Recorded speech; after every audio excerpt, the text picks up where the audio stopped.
This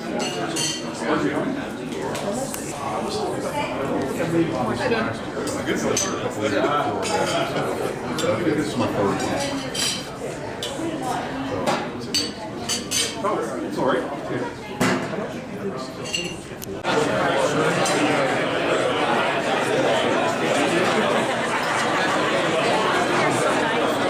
Oh, you're very welcome.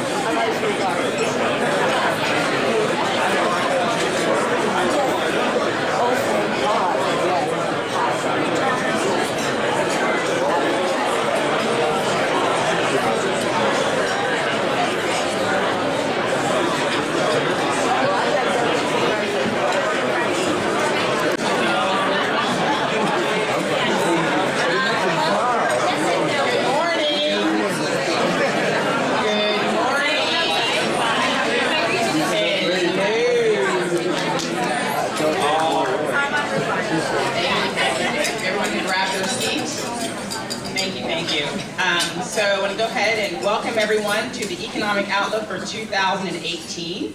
This is a joint event of the Mount Vernon-Lee Chamber of Commerce and the Southeast Fairfax Development Corp. My name is Sonia Cason. I'm the president of the Mount Vernon-Lee Chamber of Commerce and an owner of the Cleaning Authority, a local franchise where we clean houses here in Alexandria, Virginia. The status and future progress of the local economy and economic development is an important topic for each of our organizations, and we are delighted to make this program available to our local businesses. We are pleased to welcome distinguished guests, the speakers for the Economic Outlook panel who will be introduced during the program, and many Fairfax County staff and community leaders here this morning. We extend a warm welcome to Lead District Supervisor Jeff McKay. Ooh, wow.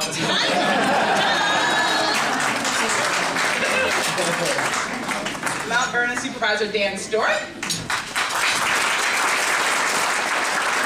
Delegate Mark Sickles. We especially like to recognize and thank the businesses sponsoring this event. Will the sponsors please stand as I read your names? So our presenting sponsors are Walsh, Kalushi, Embry and Walsh, land use attorneys, Lynn Strobel. Lynn? Our event patrons are Andrews Federal Credit Union, Stan Kusitz. Burke and Herbert Bank, Josh Toth and Walter Clark.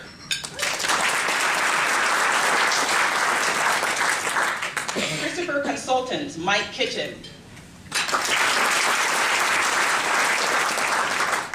ECS Mid-Atlantic, Suzanne Swistak and Kathleen Coates.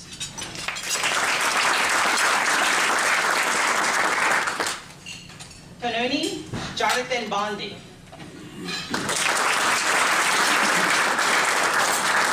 Washington Gas, we have Terrace Frazier. Landmark Atlantic, Scott Herrick. Bean, Kenny and Coleman, Mark Biani.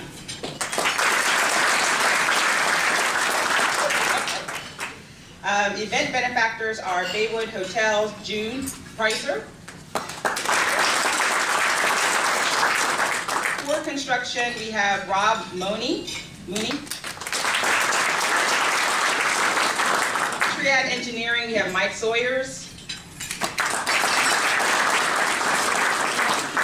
Federal Realty, Mount Vernon Plaza, we have Lucille Crawley. You guys are doing really good clapping, so probably nailing that. IBI Property Group, we have Carlos Ketchy. And the program sponsors are Fort Belvoir Swim Team, Mark Murray. Good Shepherd Housing and Family Services, David Levine. And then Kenny Horn, Emma McIntyre. We send a personal thank you to each business for your support of this important event. It is now my pleasure to introduce Mark Biani, a land use and zoning attorney with the law firm of Bean, Kenny, and president of the South Fairfax Development Corp., who has a few remarks and will also introduce the Economic Outlook presenting sponsor. Mark? Thank you, Sonia. It's my pleasure to welcome everybody here and express our appreciation for being able to host this event with the Mount Vernon-Lee Chamber. SFDC is privileged to be a partner with Fairfax County on the revitalization and economic development of Richmond Highway Corridor. We participated along with our staff, and we have a lot of hardworking staff that worked on this. Like Marianne, I saw Liz out there earlier, and Barbara. And so a round of applause for our county staff who really went out of their way to make to this part of the county proud. And I think you guys will be very happy with what you see coming out of the Embark plan. And with the county supervisors that helped sponsor that thing and get it through. So with that, look forward to good things coming down in the corridor here in the next 10, 15, 20 years, probably more so than you've seen in the last 70. And I'm pleased to introduce my friend and presenting sponsor for the Economic Outlook, Lynn Strobel. Lynn is also a land use attorney with Walsh, Colucci, Lubelai, and Walsh. She's been a Fairfax County native and very well-known, well-regarded land use attorney, kind of legend in Fairfax with a lot of projects going down here and throughout Fairfax County. So with that, Lynn, welcome and take the mic.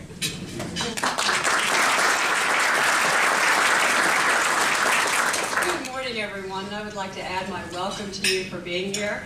I'm not sure about that word legend. That's a bit much, and it sounds like I'm much older than I am. Walsh Colucci is a law firm that has really specialized to a large degree in land use issues. We work with all types of folks who need to go through the local government approval process. And I just want to thank the other folks here from Walsh Colucci who got up early this morning at our table. Bob Brandt, Sarah Mariska, and Inda Stagg. And we've all been privileged to do a lot of work here in the Lee District and the Mount Vernon District. So we're very pleased to be here this morning. I also don't want to forget to thank Brigitte with our office, who came and set up our display here this morning. So she deserves a round of applause.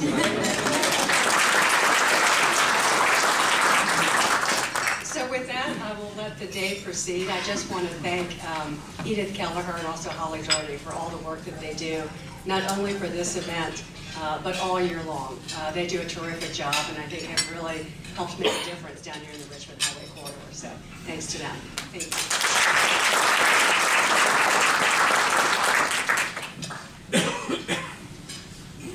Thank you, Lynn and Mark. This event would not be possible without the support of our sponsoring businesses, and I encourage each of you to spend time at the exhibits in the room and of course in the hall, and let's learn more about them. As this event is co-sponsored with the Southeast Fairfax Development Corp and the Mount Vernon-Lee Chamber of Commerce, we invite the board members for both organizations to be stand and recognized now.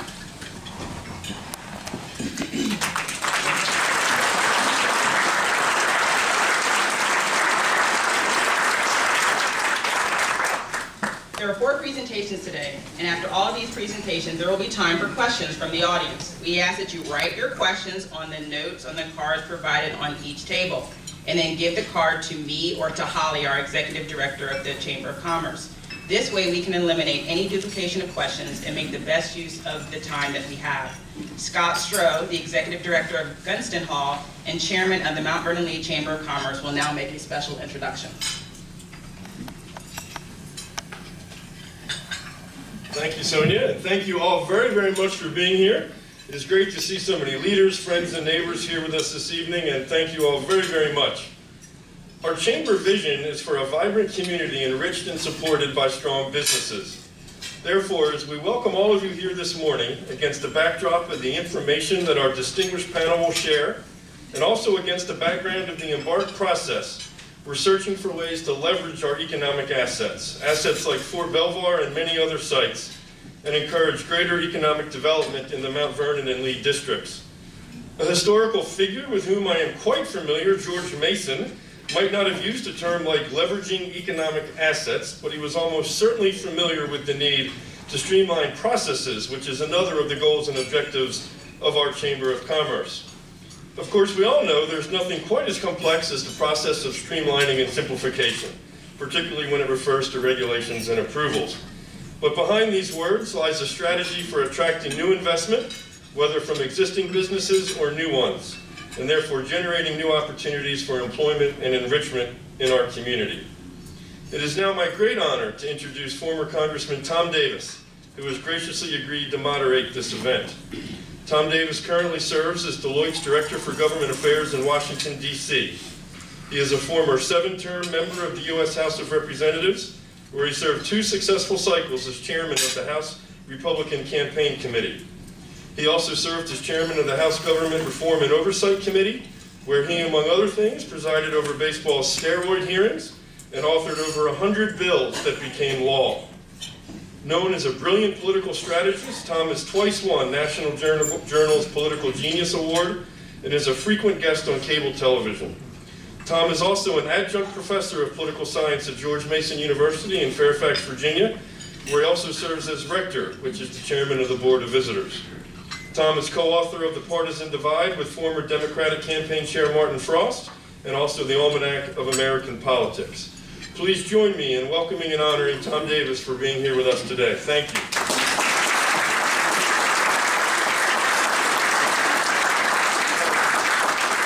I want to start. Is there anybody who hadn't been introduced? I just want to nobody felt excluded today. And the most important part of my biography, we got the Lorton prison transfer. We had a great career, but the most important part is I left Congress undefeated and unindicted. And just, in this day and age, that's something to talk about. I do teach political science at Mason, and I'm teaching a course at the University of Chicago this next semester as well, writing a lot about the subject. The book, The Partisan Divide, really talks about how divided this country is and the collapse of the middle. We talk about the advent of single-party districts and the fact that for most politicians now, the race that counts is the primary election. Many of these races, the general election is just a constitutional formality they've got to go through. So members cater their time, their attention, their voting records to primary voters who are a pretty thin ideological slice of the electoral pie. And it's moved the Republicans right. Republicans had their Tea Party. It's moved the Democrats left. I think you'll see in a lot of primaries this year we have something called the Herbal Tea Party that's coming up on the left as the Democrats try to redefine and position themselves so that they're in sync. But it's not just the single party districts, it's also the media models today, right and left. It started with the abolition of the fairness doctrine, the equal time doctrine back in the 1980s. The radio station said, well, we don't have to show both sides anymore. And so Rush Limbaugh and Rachel Maddow, they came out of radio, talk radio, where the station said, look, we can get a cadre of dedicated listeners, we can sell our ads, we can make money just catering to one side or the other. It worked. It was replicated by cable news. You know what I'm talking about. If you've ever watched MSNBC and Fox on the same night, you're like on different planets. But these are successful business models. And of course, worse now, most people get their news not from the mainstream media or even cable news. They get it from the internet. And they get it through this, where we like to call it the crap to content ratio, coming over here just exceptionally high. But the end result is, and then finally the money in politics has moved from the parties with campaign finance reform. It only restricted this bad soft money from the parties, but super PACs use it, and it's moved the money from the parties, which were a centering force for 200 years in American politics, out to the wings, to these super PACs. And the end result is that if the districts have gone from center competitive districts out to here, if the way people receive their news has gone from central vetted factual news out to here, and if the money has gone from the parties as centering force for 200 years out to here, what do you expect? You get a polarized electorate. I like to describe it this way, that if you live in a county with a Whole Foods, it probably voted for Clinton. If you voted in a county with a Cracker Barrel, it probably voted for Trump. I gave this speech in Arlington, and I swear, a lady goes up, she said, Mr. Davis, I don't want to correct you, but don't you mean crate and barrel? I said, I rest my case. And just in other words, because you can't understand the economy without understanding the political context for everything, particularly in this area, where we're so dependent on Washington in terms of their appropriations and how they work for how we work. Because a lot of the money that flows out here flows out not just to federal employees, but to contractors, our military bases, and the like. Congress is basically a broken branch at this point. It's no longer an independent branch of government. You know, originally we talked about a balance of powers with Congress, the judiciary, and the presidency. What's evolved is parliamentary behavior on the part of the voters, who now no longer is politics local, it's national. People are voting the party, not the person. We've seen less ticket splitting over the last 20 years than at any time in American history. People just voting straight party. And what that means is when members come to Washington, instead of being a member of the minority party, you are now a member of the opposition party. Big difference. It means that the president's party in Congress is no longer an independent branch. They are basically an appendage of the executive branch, protecting their quarterback. So the new business model is basically for presidents to govern through executive order and regulation. And then, of course, the courts, which have to uphold this. And if you take a look at these decisions that get overturned, just take a look at who appointed the judge, gives you a good clue as to where it's going. So what you see right now is President Obama, once the Republicans took the House in 2010, operating through executive order, through regulation. And what you see now is what he did with the pen is now being erased with the eraser. And that's kind of the business model. And it affects us. It affects the business climate. It affects everything else. How dysfunctional is Washington? I'll just end with this. This is Supervisor McKay will appreciate this as we go through all these name changes and all this kind of stuff. We went through it with Judge Stewart. In my end of the county, you got Robert E. Lee. They want changing the names of some. Well, we have a name regionally everybody's acquainted with. It's evoked some controversy. That's the name Washington Redskins.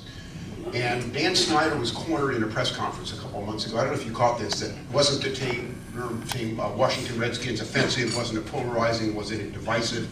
And Snyder thought a minute. He said, he said, I got to admit, the name Washington Redskins is indeed a polarizing and divisive name. And I'm thinking of changing the name from the Washington Redskins to just the Redskins. So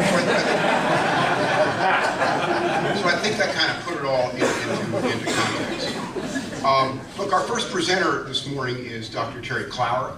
He's a Northern Virginia Chair and Professor of Public Policy at George Mason University. He also serves as a Director of the Center for Regional Analysis.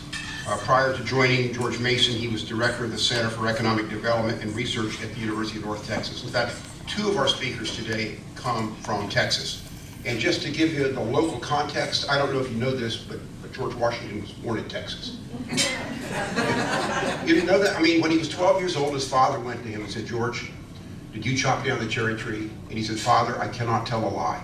I chopped down the cherry tree. He said, George, pack your bags, we're moving to Virginia. He said, you can't lie any better than that, you'll never make it in Texas. So,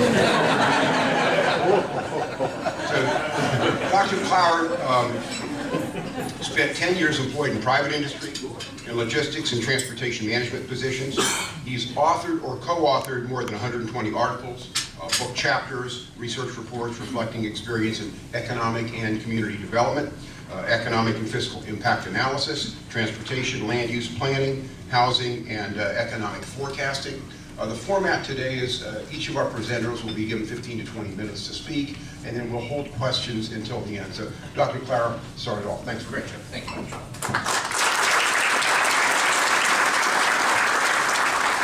Thank you very much. Good to be back with you guys again. Appreciate it. Always enjoy this. And this year I actually have my notes here in front of me, so I'm not having to ask for the help from the audience as we go through the slides or whatever. But I'm going to go pretty quickly through this material. I have quite a few slides to get through, and I want to make sure we have time for questions. However, I will tell you that the Chamber and the SFDC will have these materials on their website if you want to see them. So you don't have to worry about taking pictures of the screens and all this kind of stuff. And certainly you can come to the CRA website, which I'll show you in a little bit. Let's get started. So let's see here. All right, try that one. No. Try that one. No. Try that one. No. Okay, so whoever's sitting over there can move on to the next slide, and we'll talk about job growth in the Washington metro area. We've actually, what we have seen this year is we've started to see a bounce back a little bit, if you will. Job growth had been pretty good last year. In fact, I would have told you that toward the middle of last year, job growth was a lot stronger than I thought it was going to be, because we still had the uncertainties about no budget and federal budget. We had kind of uncertainty about what was going on in the area. Our metro system didn't have any idea that there would be any funding for it. So there was a lot of uncertainty going on that I think started to drag on the economy a little bit. And certainly as you see that month over year decline in job pace growth slowed down through the last quarter of last year. But what we have seen is a little bit of improvement. So overall, we're about 45,000 jobs above what we were in February of last year. There's a little bit of data lag in our regional data here. So it's actually, we're starting to see that movement. It's not nearly as good as it was, but 45,000, if we keep that pace up through the rest of the year, would be a pretty decent year for job growth for the region. Next slide, please. Just to give you a sense, and I haven't done this before with this crowd, so I want to just give you a sense of what is the structure of our economy. And I know this is going to be a little, for those of you in the back, this is your eye test, you know, whether or not you need to go spend some money at the optometrist. But professional and business services is by far our biggest sector, and this is where our contractors, you know, federal contractors show up. And so that's, as you might imagine, the education and health services that you see there, that's private education, that's not public schools, and that's not George Mason University. It's the private side. Obviously, federal government up there, about 11%, and then it trickles down from there. One of the things that I think I'll just point out to you, down at the very bottom, and almost the very bottom, transportation utilities about 2% or give or take a little bit of the regional economy, pretty small. But I'm going to tell you a little bit later why I think that number is actually going to be changing a little bit. Next slide. So one of the pieces that we have seen some interesting movement in what we think of as kind of the right direction. We are a company town. As you know, in 2010. This region, if you take all of the elements of federal government, both procurement, direct employment, was about 40% of our economy. Not quite that much, but pretty much. We think that number is down a little bit from that now, probably in the neighborhood of the mid-30s or something like that, but we're still very much a company town. So this movement of federal spending has an impact on what we're doing. And what we're seeing here is that slope is starting to come up. Now, mind you, these numbers are not adjusted for inflation, but even at that, we are now at about, for last fiscal year, it's about $77 billion of spending in this region. So for everything else that you might want to say about it, when federal government is pushing in $77 billion, that's a lot of money, and that's a lot of business opportunity, right? It's still down from the peak in 2010, which was about $82 billion, but still moving back in the right direction. And of course, obviously, with the passage of a federal budget, we see that number is probably going to grow even more substantially. Next slide, please. And this is, again, where you see that federal spending show up the most. However, I don't want to give you the impression that that's all there is to this, because this is also, professional business services is where we see some of our key opportunities. So thank you very much.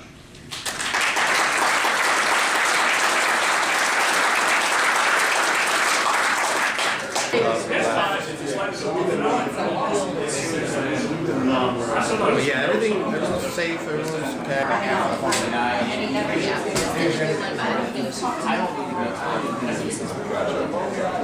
Yeah, because SFDC